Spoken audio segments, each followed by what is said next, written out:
Bonjour à toutes et à tous. Merci Mitsou pour aussi les références à notre collaboration. Moi, je vais vous présenter quelque chose d'important qui a été évoqué déjà par les précédents intervenants. C'est que fait un industriel aujourd'hui pour décarboner son industrie, diminuer son impact sur le prélèvement des ressources en matières premières et puis améliorer les performances de ces matériaux. Donc ça, c'est une stratégie qui est développée chez Saint-Gobain, dans l'ensemble des marques. On retrouve la même chose chez Isover, Placo ou Pont-à-Mousson.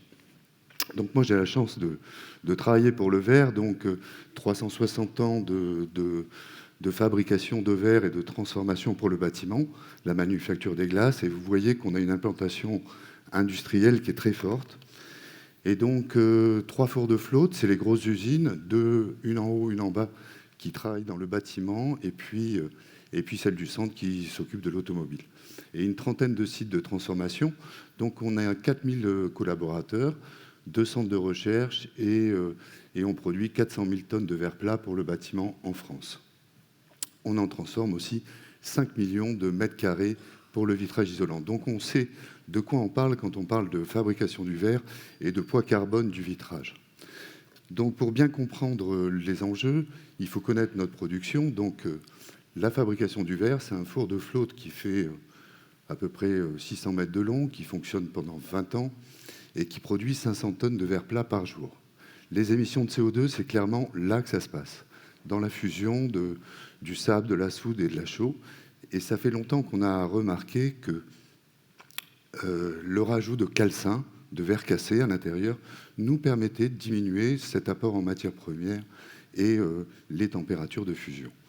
Donc on produit ces 500 tonnes de verre plat en plaque de 6 mètres par 3,21.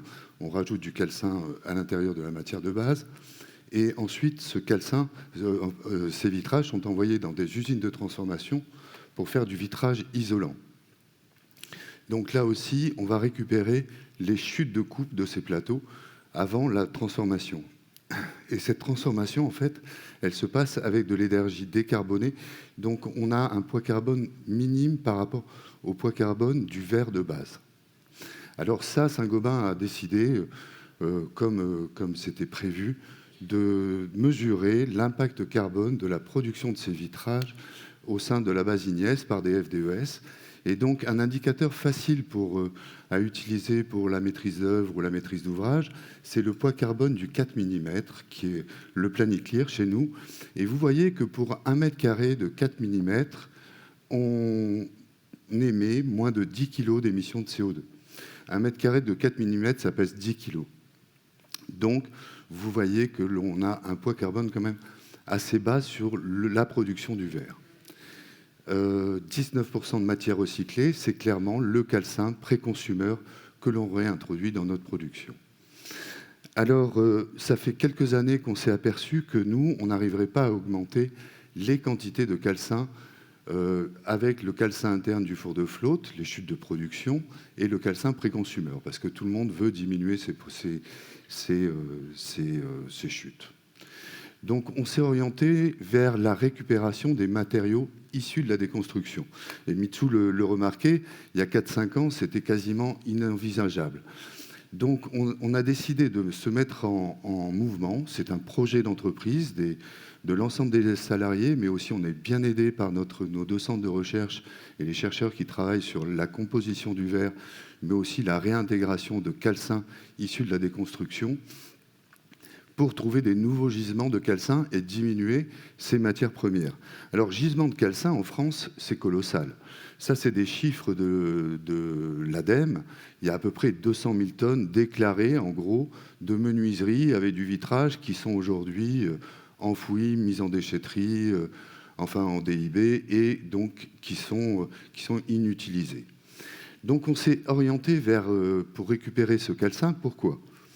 Parce que une tonne de calcin, ça nous permet d'économiser dans notre industrie 1 tonne de matière première et 700 kg d'émissions de CO2. C'est quand même assez important. Je vous rappelle qu'on produit 400 000 tonnes de verre plat pour le bâtiment, pour le marché français. Donc, on a décidé en 2018 de s'attaquer aux problèmes et de créer un réseau de partenaires, là aussi localement implantés, des entreprises sociales et solidaires, des spécialistes du déchet, pour leur apprendre, pour voir comment on pouvait faire du bon calcin avec les menuiseries issues de la déconstruction. Alors, un point important, je reviens dessus, Mitsou l'a évoqué, c'est bien organiser la déconstruction des menuiseries et organiser aussi dans un flux séparé la menuiserie et le vitrage. C'est aujourd'hui dans la loi, ce n'était pas le cas à l'époque. Ensuite, visiter ces entreprises et travailler avec eux sur comment casser la menuiserie, comment la démonter, et travailler aussi sur des machines pour augmenter la productivité et la pénibilité du travail. Donc là aussi, on a développé, nous aussi, des machines en interne qui sont utilisées aujourd'hui dans des ateliers de partenaires. Enfin, travailler sur la qualité du calcin pour qu'il soit réenfourné sans créer des désordres à l'intérieur de notre production. Un bout d'aluminium, un verre vitrocéramique, un bout de métal à l'intérieur de notre production, c'est 500 tonnes de verre ou 1000 tonnes qui sont mises à la benne derrière. Donc il faut vraiment avoir un cahier des charges précis et on a plusieurs qualités de calcin et nous, on s'est engagé avec ce réseau à leur racheter à des prix importants le calcin de qualité numéro 1 pour pouvoir être réenfourné sans problème dans nos fours de flotte. Alors, ceci étant dit, on a commencé très petitement en 2018. L'UNESCO, ça doit être autour de 2020-2021, et je crois qu'il y a une nouvelle phase qui commence. Mais aujourd'hui, l'an dernier, on a un bilan de 4000 tonnes de calcin réenfourné. Ça veut dire que nos partenaires ont traité au moins la moitié en plus de menuiserie, 10 000 tonnes. Notre réseau est constitué.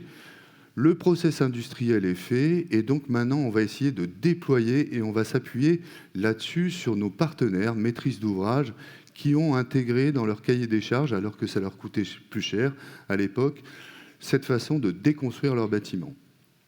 La REP est passée par là. Aujourd'hui, ça peut être une déconstruction vertueuse. Le recyclage en boucle fermée peut être une source d'économie pour les maîtrises d'ouvrage dans leurs projets de rénovation ou de déconstruction de bâtiments. Alors, pour les remercier, on crée des attestations où en fait on va, avec nos partenaires, contrôler sur le chantier les quantités de calcin qui vont revenir et être réenfournés chez nous. Et donc par rapport à ça, on peut dire, vous nous avez permis d'économiser là 20 tonnes de verre nouveau. On a pu produire 20 tonnes de verre nouveau à partir de votre calcin. Et donc économiser ça en matière première et ça en émissions de CO2. Alors ce calcin, il nous sert à quoi? Il nous sert à améliorer notre production et il nous a servi à sortir Orae, qui est le premier verre bas carbone du marché. On l'a sorti en 2022 à Glasstec. Et donc ce vitrage a un poids carbone de 6,64. C'est-à-dire qu'on a diminué de 30% les émissions de CO2. Et on a augmenté aussi le taux de matière recyclée à l'intérieur, puisqu'on est passé de 19% à 64%.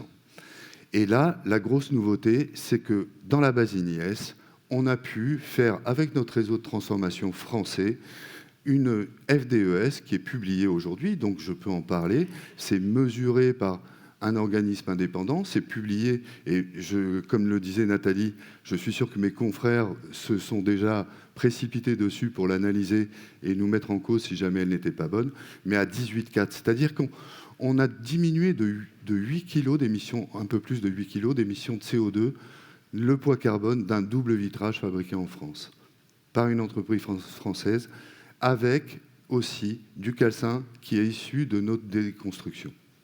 C'est le four du Nord, c'est celui qui est tout en haut qui produit Orae.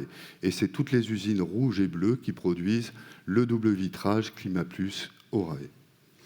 Donc on a quand même quelques chantiers en référence. On a gagné un très très beau concours avec Verakia et pour le bâtiment Trivi 2 au concours de l'innovation de la FFB. Et puis là aussi, on délivre pour l'instant aux maîtrises d'ouvrage des attestations comme quoi l'utilisation d'Orae, là c'est dans California, qui est le plus gros bâtiment tertiaire que l'on ait réalisé, 4000 m² de double vitrage, et on va délivrer une attestation. Alors maintenant, Les FDES, il faut savoir les utiliser. Et nous, on a une FDES de double vitrage qui peut être utilisée par tous les fabricants de menuiserie. Donc ça, on a des discussions en cours avec ceux qui fabriquent des menuiseries aluminium, bien évidemment.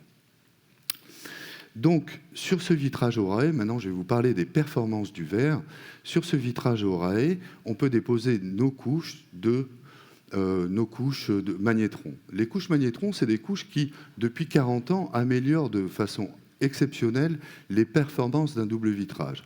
C'est-à-dire qu'on a commencé avec l'isolation thermique renforcée, et puis dans les années 95-2000, on a commencé à développer des couches de contrôle solaire.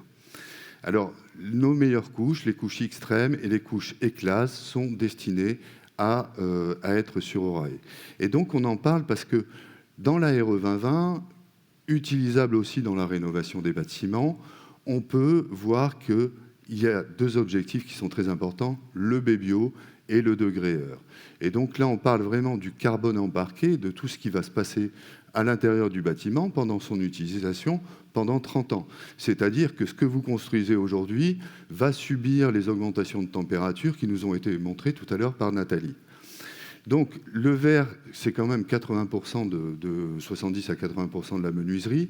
Au niveau du prix, en fourni posé, c'est entre 10 et 15%, on va dire 8 et 15% de la fenêtre sans la pose.